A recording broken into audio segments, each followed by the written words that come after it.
আপনার কি ধারণা আমি কাউকে বাঁচানোর চেষ্টা করিনি?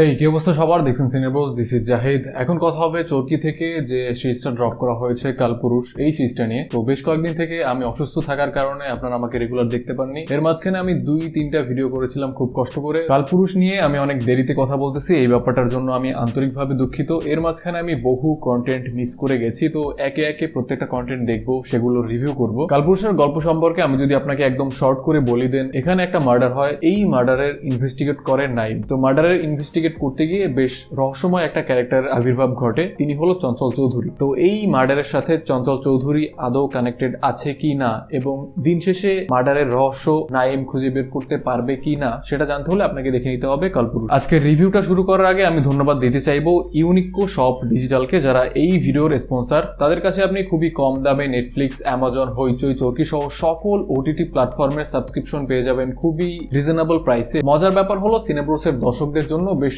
চমৎকার একটা অফার চলতেছে। অফারটা হলো এরকম, আপনি যদি 1 মাসের ওটিটি সাবস্ক্রিপশন কেনেন নেটফ্লিক্সের, তার সাথে আপনি 1 মাসের অ্যামাজন প্রাইমের সাবস্ক্রিপশন একদমই ফ্রি পেয়ে যাবেন। এটার জন্য আপনাকে জাস্ট সিনেব্রোস প্রোমো কোডটি ব্যবহার করতে হবে। তাদের পেজে শুধুমাত্র এই লেখাটা সেন্ড করলেই আপনি অফারটা পেয়ে যাবেন। অন্যদিকে আপনি যদি তাদের ওয়েবসাইট থেকে নেটফ্লিক্সের কোনো অ্যাক্সেস কিনতে চান, সেখানেও সিনেব্রোস প্রোমো কোডটি ব্যবহার করলে এই অফারটি পেয়ে যাবেন। আরও যে মজার ব্যাপার সেটা হলো, আপনি যদি একসাথে 6 মাস বা 1 বছরের সাবস্ক্রিপশন কিনেন, সেটার সাথে কিন্তু সম পরিমাণ 6 মাস 1 বছরের ফ্রি অ্যামাজনের সাবস্ক্রিপশন পেয়ে যাবেন। এবারে যদি রিভিউতে আসি, দেন এই যে কালপুরুষ, এটার টিজার, ট্রেলার, পোস্টার সবগুলোই আমার কাছে বেশ ইন্টারেস্টিং লেগেছে। বাট আমি একটা ব্যাপার নিয়ে ভয় ছিলাম, যে ব্যাপারটা এর আগে কারাগার নিয়ে হয়েছিল। প্রথম সিজনটা দেখে অনেকেই হয়তো এই ব্যাপারটা ধারণা করেছিল যে এটা একটা টাইম ট্রাভেল রিলেটেড স্টোরি হতে যাচ্ছে, বাট দ্বিতীয় সিজন এসে সেই ব্যাপারটা হয় না। এই কারণে অনেকেই কিন্তু এই সিরিজটা হতাশ করেছে। হ্যাঁ, ডেফিনেটলি সিরিজটা নিয়ে অনেকের মিশ্র প্রতিক্রিয়া আছে, বাট প্রথম সিজনটা যত বেশি মানুষের কাছে ভালো লেগেছিল,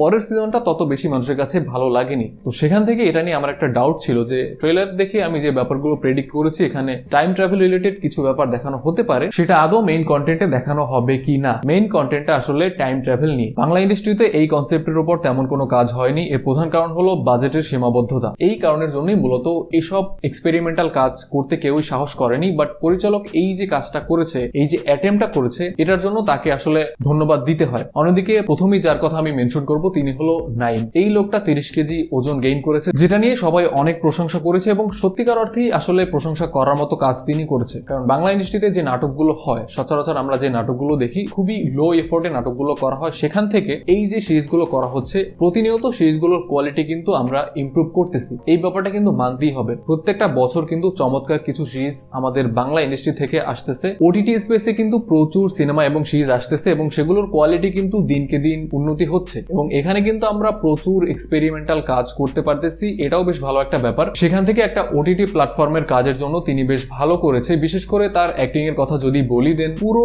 সিরিজ জুড়ে তার অ্যাক্টিং ছিল বেশ ভালো, এবং নাইমকে আমার বরাবরই বেশ আন্ডাররেটেড মনে হয়। এর কারণ হলো তার যে অভিনয়ের দক্ষতা। অন্যদিকে আমরা তাকে যতগুলো কাজে দেখতে পাই, এই দুইটা বিষয়ের মধ্যে একটা ব্যালেন্স থাকে না। মানে তার যে অভিনয়ের দক্ষতা, সেই দিকে তাকালে আমার মনে হয় যে তার আরো বেশি কন্টেন্টে কাজ করার কথা। তো এসব ব্যাপার বিবেচনা করলে তাকে আমার বেশ আন্ডাররেটেড লাগে। বাট এখানে তিনি তার সেরাটা দিয়েছে। এই কন্টেন্টের পর আমার মনে হচ্ছে না তাকে অনিয়মিত স্ক্রিনে দেখতে পাবো। আপনারা যদি প্রিডেস্টিনেশন, টাইমস ক্রাইম, ট্রায়াঙ্গেল এসব সিনেমা পছন্দ করে থাকেন, দেন এই সিরিজটাও আপনাকে হতাশ করবে না, বরঞ্চ বেশ ভালোই লাগবে। আপনি সিরিজটা দেখে বেশ কিছু ব্যাপার নিয়ে অবাক হবেন যে এত কম বাজেটে এত সুন্দর একটা আউটপুট তারা কিভাবে বের করে আনলো। এখানে মার্ডারের পরপরই ইনভেস্টিগেশন শুরু হয়। এরপরই এই যে রহস্যময় ক্যারেক্টার, চঞ্চল চৌধুরীর ক্যারেক্টারের আবির্ভাব ঘটে। এখানে তার অভিনয় বেশ ভালো ছিল। চঞ্চল চৌধুরীকে এত লম্বা সময়ব্যাপী আমরা দেখতে পাই না, বাট তার ক্যারেক্টারটা বেশ ইন্টারেস্টিং। পুরো সিরিজ জুড়ে বেশ রহস্য থাকে এই ক্যারেক্টারটাকে ঘিরে। এখানে আরো ছোটখাটো অনেক ক্যারেক্টার আছে, যেসব ক্যারেক্টার দেখলে আপনার বিভিন্ন জনপ্রিয় হলিউড সিনেমা বা সিরিজের কথা মনে পড়বে। এখানে জাস্ট একটা কানটুপি থেকে শুরু করে একটা রুম, ওই কন্টেন্ট গুলো এত জনপ্রিয় হয়েছে, এবং পরবর্তীতে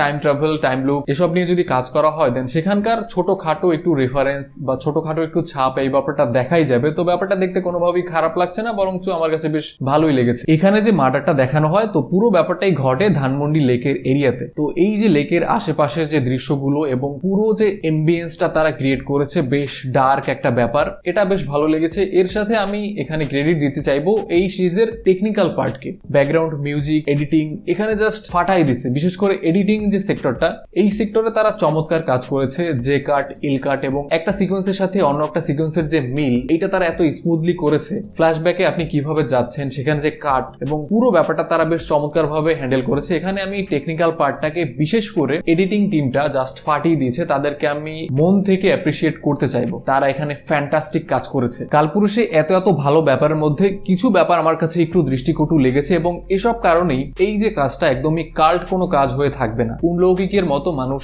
বছরের পর বছর এই কাজটাকে হয়তো মনে রাখবে না। এর কারণ হলো সিরিজটা যেভাবে শুরু হয়, বেশ চমৎকার ভাবে শুরু হয়। স্টোরিটা খুবই চমৎকার, একের পর এক রহস্য আপনার সামনে উন্মোচন হচ্ছে, বেশ ভালো লাগছে। বাট ফার্স্ট হাফের পর এই যে গল্পের যে ট্র্যাক, এই ট্র্যাকটা একটু সাইডে চলে যায়। এখানে অনেক ব্যাপার খুবই ডিটেইলে দেখানো হয় যে ব্যাপারগুলোর কোনো দরকারই ছিল না। চঞ্চল চৌধুরী একে একে অনেক ইন্টারেস্টিং ব্যাপার এক্সপ্লোর করে, বাট সেসব ব্যাপার এত নিখুঁত ভাবে দেখানো হয়, তো ওই সময়টাতে গিয়ে আপনার মনে হবে যে গল্পটা আসলে ট্র্যাকের বাইরে চলে যাচ্ছে। তো এই ছোট ছোট ইস্যুর কারণে আসলে মধ্যবর্তী সময়টাতে গিয়ে সিরিজটা আপনার কাছে বেশ ডাল লাগবে। বাট ক্লাইম্যাক্সটা আবার চমৎকার। ক্লাইম্যাক্সে গিয়ে আবার আপনার সামনে দারুণ কিছু চমক চলে আসবে। তো সব মিলিয়ে এই যে মধ্যবর্তী সময়টা, এই ব্যাপারটার বাইরে এই সিরিজে তেমন কোনো নেগেটিভ ব্যাপার আমার চোখে পড়েনি এবং পুরো সিরিজটা আমি বেশ এনজয় করেছি। এটা নিয়ে আমার যে প্রত্যাশা ছিল, সেই প্রত্যাশার থেকেও আমি অনেক অনেক বেশি পেয়েছি। তো যারা এই যে টাইম লুপ, টাইম ট্রাভেল, এই সব জনরার কাজ পছন্দ করেন এবং আমি যে সিনেমাগুলোর নাম বললাম, এসব সিনেমা যদি আপনার খুব ভালো লেগে থাকে, দেন ডেফিনেটলি আপনি এই সিরিজটা ট্রাই করবেন। I am gonna give it 4 out of 5। আমাদের দেশে ওটিটি স্পেসে এরকম এক্সপেরিমেন্টাল কাজ আরো অনেক বেশি হওয়া দরকার। তো কালপুরুষ যেহেতু আমি অনেক দেরি করে রিভিউ করতেছি, আই গেস অনেকেই হয়তো অলরেডি সিরিজটা দেখে ফেলেছেন। তো আপনার কাছে সিরিজটা কেমন লাগলো আপনি চাইলে কমেন্টে আমাকে অবশ্যই জানাতে পারেন। ভিডিওটা দেখার জন্য অসংখ্য ধন্যবাদ। যদি আপনি সিনেমাসে প্রথমবার হয়ে থাকেন, দেন ডেফিনেটলি আমাদের চ্যানেলটি সাবস্ক্রাইব করে দিবেন। আপনার সাথে দেখা হচ্ছে পরে কোনো ভিডিওতে। টেল দেন, টাটা।